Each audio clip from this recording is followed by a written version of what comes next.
Yeah, I got a death threat.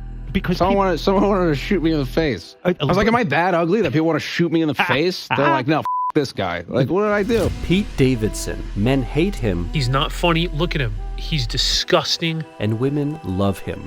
How come that dude gets all of these, like, hot women? Ariana Grande, Kate Beckinsale, Margaret Qualley, Kaya Gerber, Emily Ratajkowski, Kim Kardashian. But the harder they fall in love, the faster they run away. He's taking horse tranquilizer every single day. He didn't just get a tattoo, he literally burned his skin, like stamped himself with Kim's name. That's next level. He's just really intense. I don't want you to be surprised, like, if I so. I really don't want to be on this earth anymore, and then he deleted his social media accounts.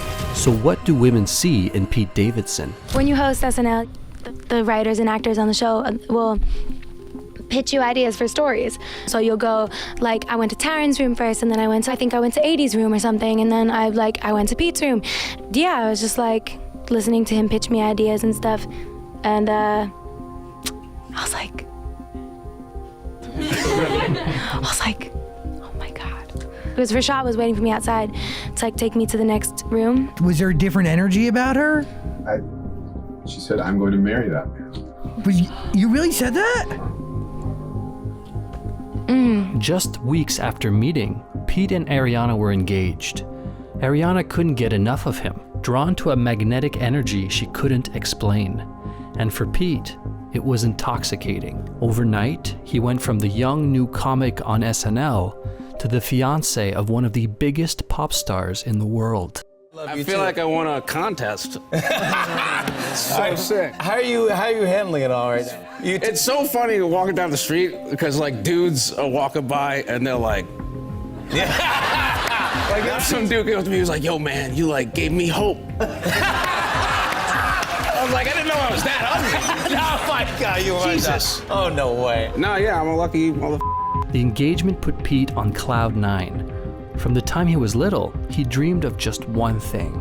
And now, it felt like that dream was finally within reach. My mom used to be like, what do you want to be when you grow up? And I used to be like, a dad. I always wanted to be a dad because I felt so crappy and I wanted to like make sure that a kid didn't feel that way or have to go through like what I went through. But just as Pete was getting ready for the rest of his life with Ariana got a phone call that would change everything. Rapper Mac Miller, age 26, died of an apparent overdose.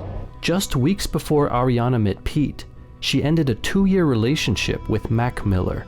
When Mac died suddenly, the loss shattered her.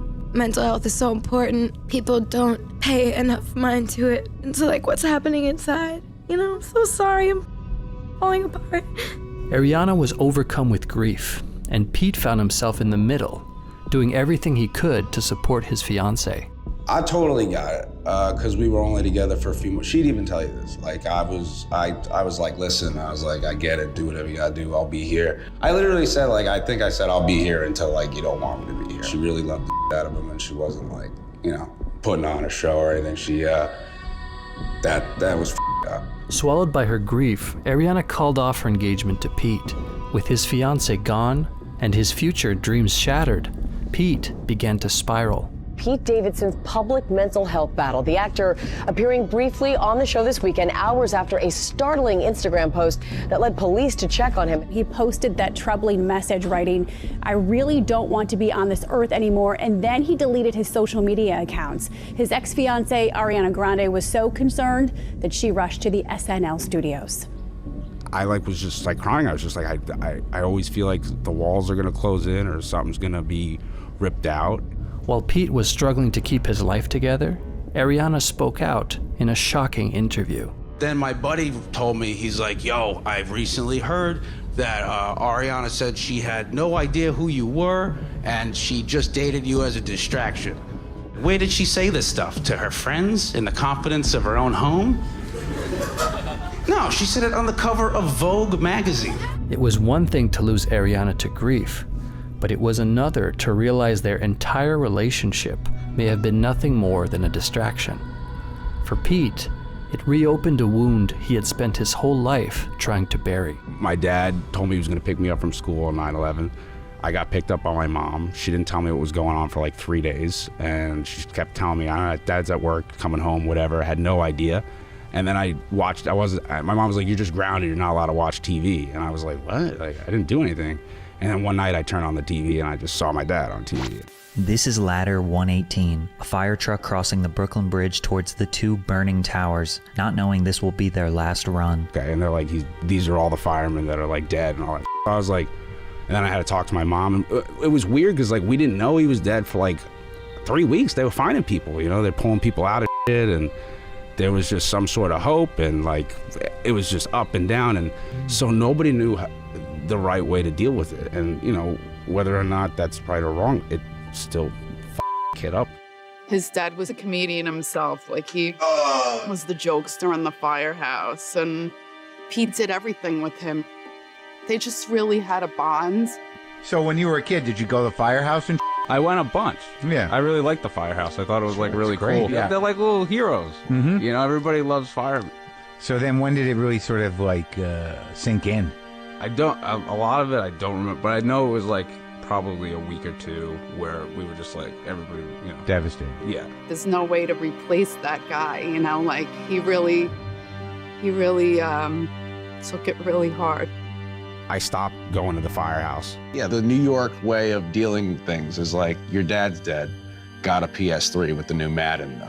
Yeah. You know, it's just distraction. Yeah. And then you never deal with it. With the grief of his dad's death unresolved and the emptiness Ariana left behind, Pete threw himself into one relationship after another. Kate Beckinsale, Margaret Qualley, Kaia Gerber, Phoebe Dynevor, Emily Ratajkowski, Kim Kardashian. How come that dude gets all of these like hot women? Pete has got to be literally the best human being I've ever met. Obviously, women find him very attractive. Yeah, well, obviously. I mean, he seems super charming. Yep. He's vulnerable. Yep. He's lovely. Great. Always wants the best for people, can handle anything.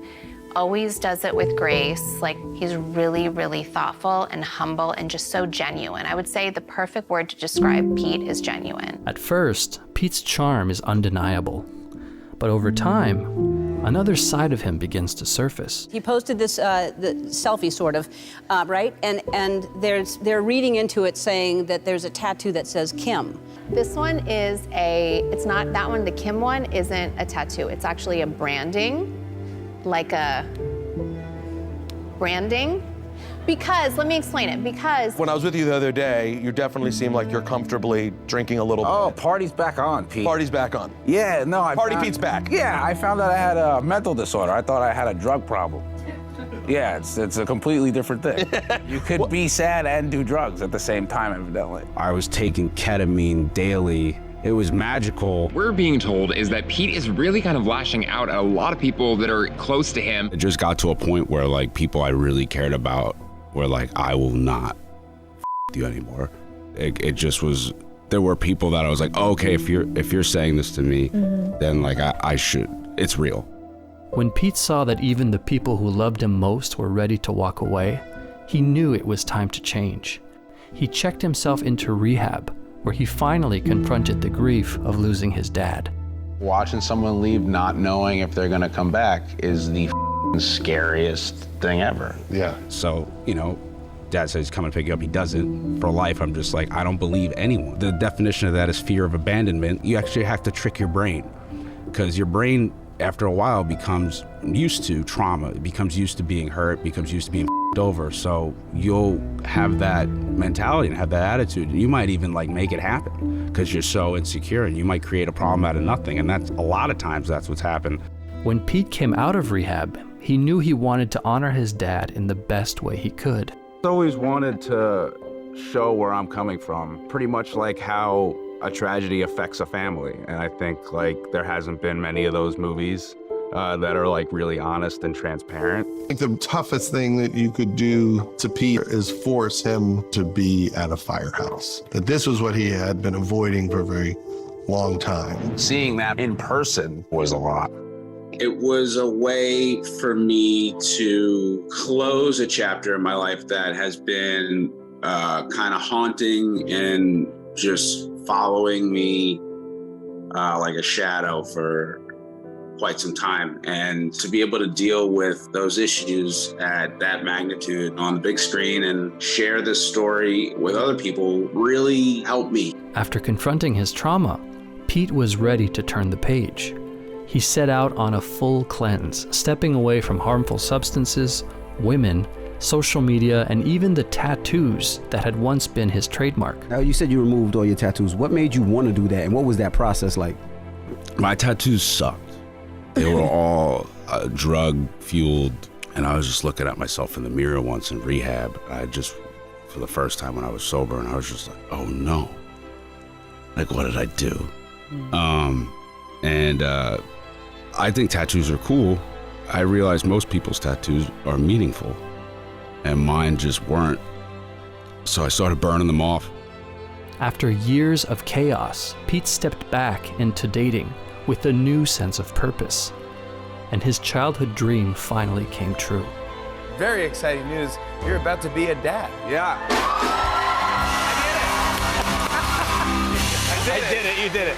No, if anybody who knows me, it's my dream to be a dad. So I'm so excited. Elsie's excited. I'm excited, to see her be a mom. When my girl told me she was pregnant, I felt exactly how I felt when I was like 7 or 8 years old.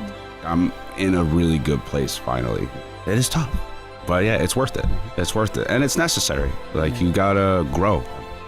You all have to grow, always evolve. You're always evolving. Definitely. Yeah, you're always doing personal work, and you just want to be the best person you can be. But I hope people look back and they're like, oh wow, he turned it around.